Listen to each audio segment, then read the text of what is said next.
Good evening. Israel is experiencing days of horror, sorrow, and rage. A week ago, we experienced such horror. Yesterday, I visited in Ashkelon the family of one of the hostages murdered in cold blood. A day earlier, I spoke to several of the families of these murdered hostages. It tears your heart out. I said to them that I'm sorry. I apologize that we didn't get them out. We worked so hard to get them. We were close, but we didn't. And they changed the torment. Our families worried about their loved ones, to families grieving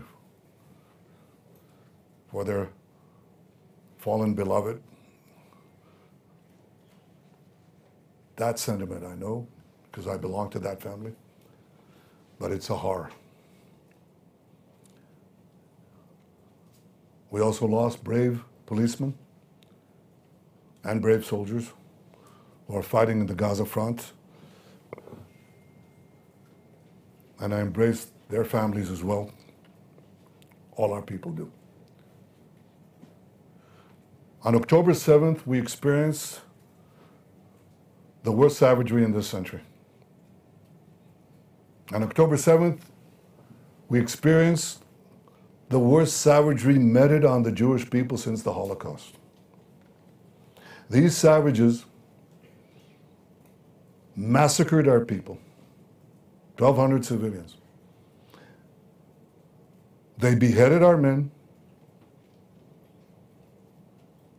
They raped our women and then murdered them. They burned babies alive. They took 255 of our people hostages to their underground dungeons.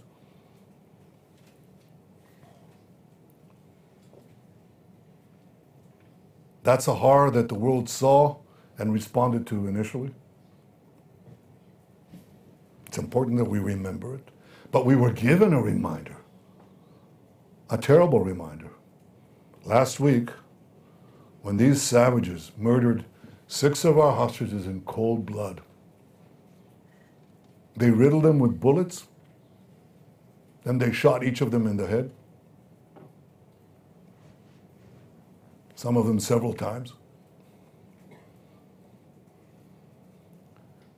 And these are the savages, these are the terrorists that Iran implanted next to our border, as elsewhere. And we're committed to defeating them, to extirpating this evil from our midst. I want to talk to you today about some of the things that we must do to achieve that goal, including the questions of the Philadelphia Corridor. But before I do that, I want to give your readers and viewers some context, because often you see maps of Israel, you think it's a Goliath. Well, I'd like to give you first an overview of where Israel is.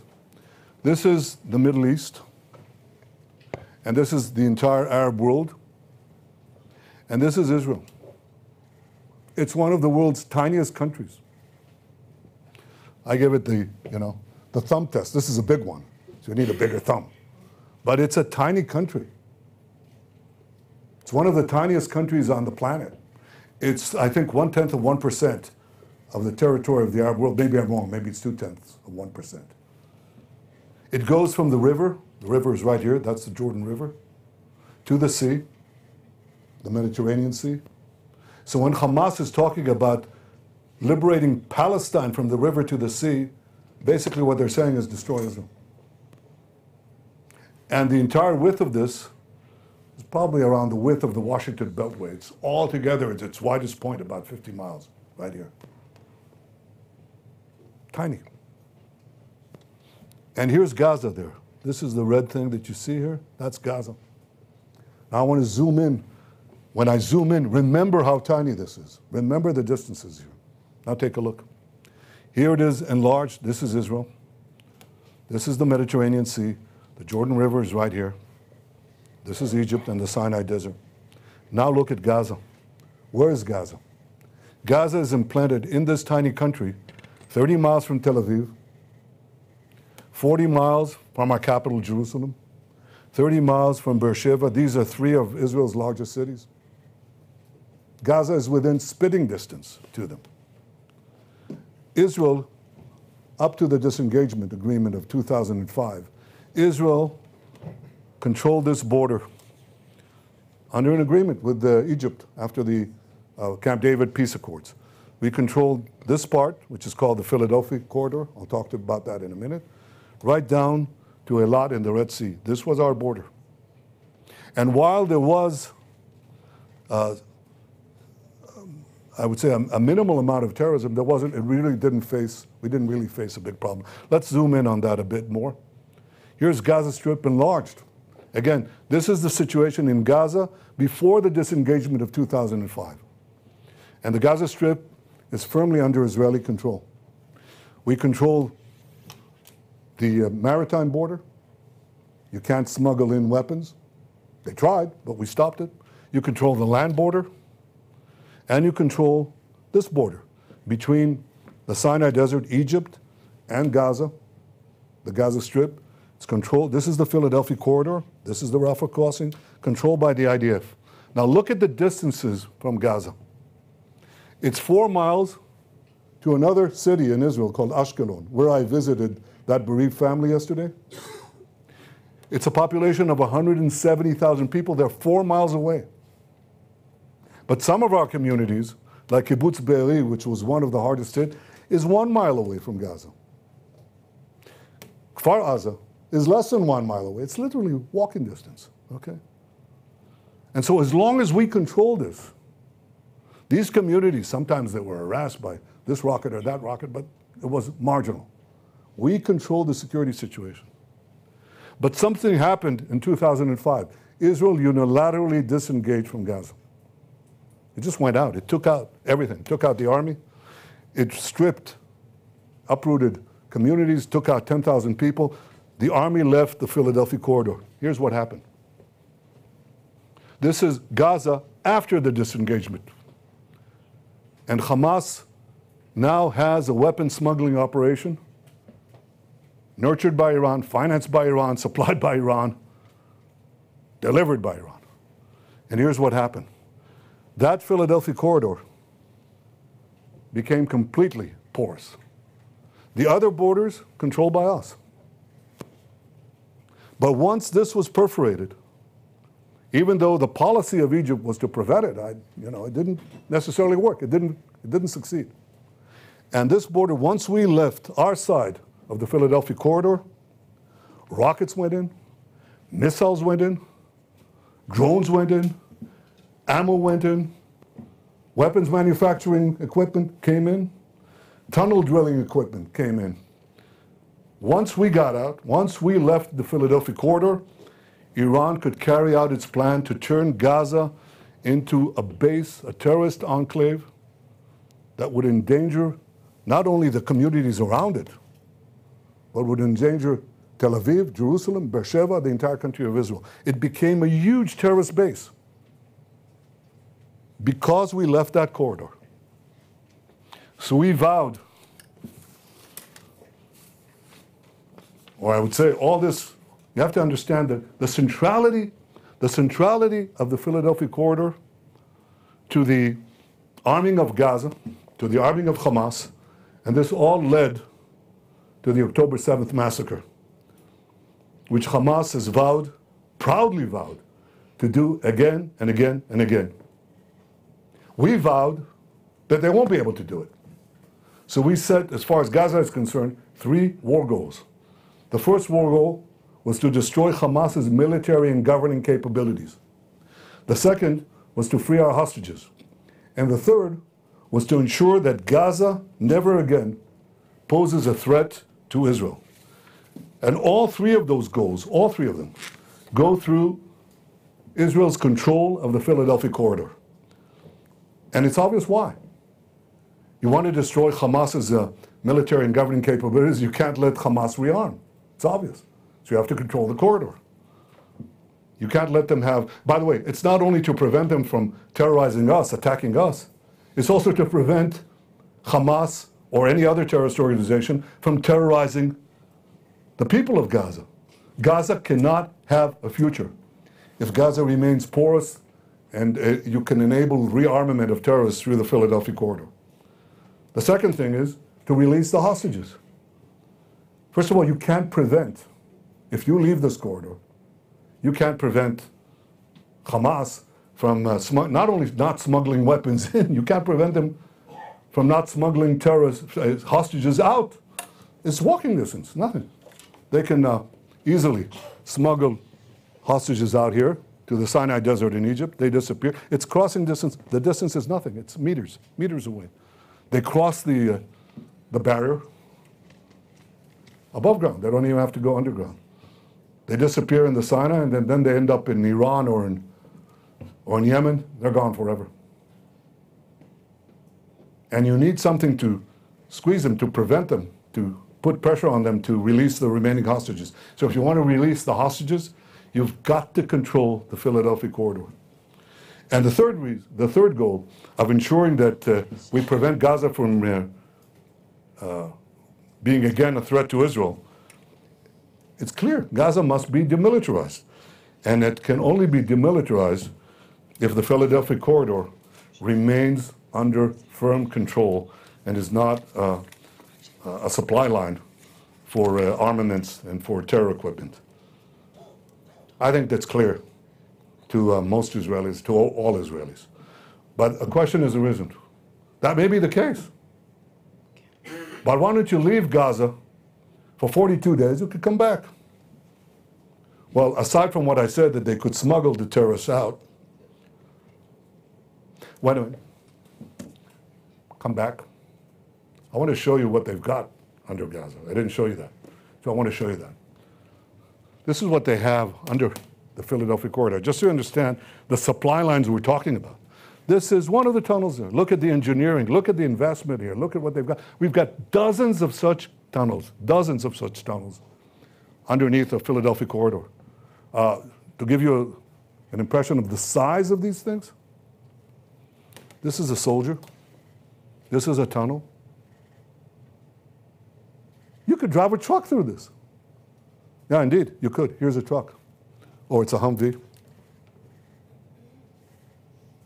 This is a huge, huge problem. Now you're just going to walk away. It's obvious we have to control it, right? I think once you see this, you understand that. But then the next question is, okay, you leave and you come back. That's what they tell us, okay? We'll have complete international legitimacy to come back. Sorry, we've gone down that route. We're down that route when we left Lebanon, and people said, you can leave Lebanon and you can come back. The first time they fire a rocket, you can come back. The world will support you. It didn't. And we've been out of Lebanon for 24 years. They said the same thing when we left Gaza in the disengagement. They said, you can leave. And the first rocket, I remember Sharon, Prime Minister Sharon said this to me. First rocket, above ground or below ground. We'll be able to go back in. It's been 20 years, we haven't gone back in. Because you all know and understand that the international community, including friendly countries under enormous domestic pressure because of the propaganda that's leveled against Israel and against them, there'll be enormous international pressure not to come back. What is their message? End the war, end the war. And so when we want to come back and resume, we'll pay an exorbitant price in many fields, including in the lives of our men.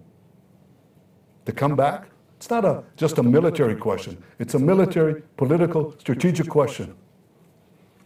And we make that decision. We're not going to leave. 42 days, we're there. I don't want to leave in order to come back in when I know that we didn't come back in, and it's not going to take another 24 years to come back in, and God knows what price we'll have, how many more massacres, how many more kidnappings, how many more hostages, how many more rapes. It's not going to happen. So people said, yeah, but if you stay, this will kill the deal. And I say, such a deal will kill us.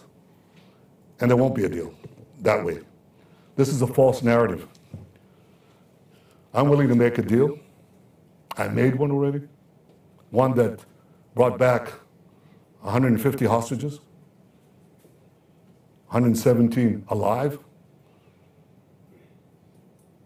And I'm committed to return the remaining 101. I'll do everything I can to get them in. But leaving Philadelphia does not advance the release of the hostages, because the deal cannot be advanced. They'll give you a minor part, if they give anything. Keep the rest. Go and argue. You know when they started giving us hostages? When we went into Philadelphia, when we went into Rafah, when we controlled the Rafah crossing. That's when they felt the pressure. As long as they didn't feel the pressure, they wouldn't do it. The first batch, the first deal that we got was a result of our invasion, the military pressure we put in. They gave us the hostages. After that, they thought, well, we'll have the international pressure turn on Israel, so we won't have to make any concessions. But after Rafah, their tune changed. And they began to change. If we leave Rafah, if we leave the Philadelphia corridor, there won't be any pressure. We won't get the hostages. I said I'm willing to make a deal. The real obstacle to making a deal is not Israel. And it's not me. It's Hamas. It's Sinwar. On April 27th, I put forward a proposal by Israel, which Secretary Blinken called extremely generous. On May 31st, having met Blinken again, I said we agreed to the US-backed proposal, and Hamas refused. On August 16th, the US brought forth what they call the final bridging proposal. Again, we accepted, Hamas refused. On August 19th, Secretary Blinken said, Israel accepted the US proposal, now Hamas has to do the same. On August 28th, that's a week ago, the deputy CIA director said, Israel showed seriousness in the negotiations, now Hamas must make the deal. This was last week. So I ask you, what has changed? What has changed in this week? What's changed is that they murdered 6 of our hostages in cold blood. Now the world will seriously demand that Israel make concessions after this massacre? What message does this send to Hamas? I'll tell you what the message is. Murder more hostages, you'll get more concessions. That's not only illogical, it's not only immoral, it's downright insane. So it's not going to happen. We have red lines. Before the murder, they haven't changed. We'll hold to them. But we also have had flexibility. And I'll tell you one thing, Hamas will pay for this. That you can be assured. We'll make sure that we extract them, that price from them. But we are firm on our red lines, including the Philadelphia corridor, for the reasons I described here. I'm flexible where I can be. I'm firm when I have to be. I think there is the possibility of getting this deal if we stick to this strategy. I said before, we got 150 hostages out because we combined a firm stance with military pressure. And I said that Hamas, after that, relied on international pressure, but it had weakened. And then we went into Rafah and the Philadelphia corridor, so it got strengthened. And they were beginning to balk. A condition that they said they'd never accept, a red line, is that we must commit to getting out of Gaza and enabling Hamas basically to take over Gaza again. End the war, get out, let them retake Gaza. That's obviously something we couldn't do. They said there'll never be a deal. Well, they started caving in there after we took the Philadelphia corridor. And then they started backing off. You know why they waited? Why they started backing off? Because they waited for Iran to start a general war with Israel. That didn't happen. So then they waited for Hezbollah to start a general war with Israel. That didn't happen either. So now they resort to the final tactic. They're going to sow discord and create international pressure, again using the hostages, even after the murder. And this is something that's not new because they started this a year ago. You should see this. I mean, this is their tactic. This is Hamas orders for psychological warfare found in Hamas underground command post on January 29th. That's right after the beginning of the war, 2024.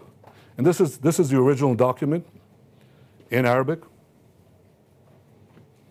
Our soldiers found it. And here's what it says. Push photos and videos of hostages. Put it out in the media.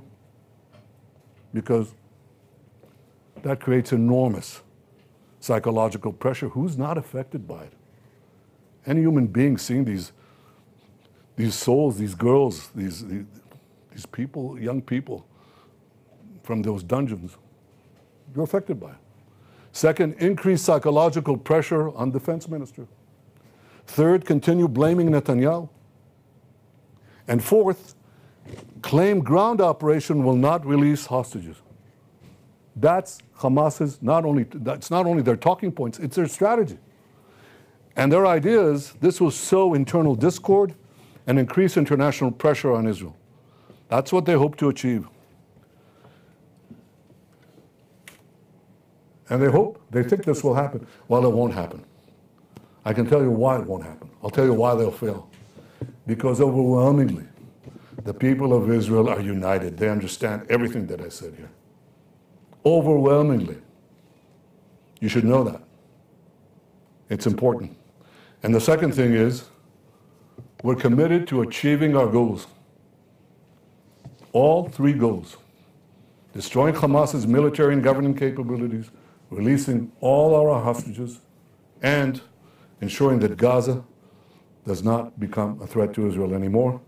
And all these require standing firm on the things that will ensure the achievement of these goals. And with God's help, and with our people's will, and with the courage of our soldiers, we'll achieve all goals.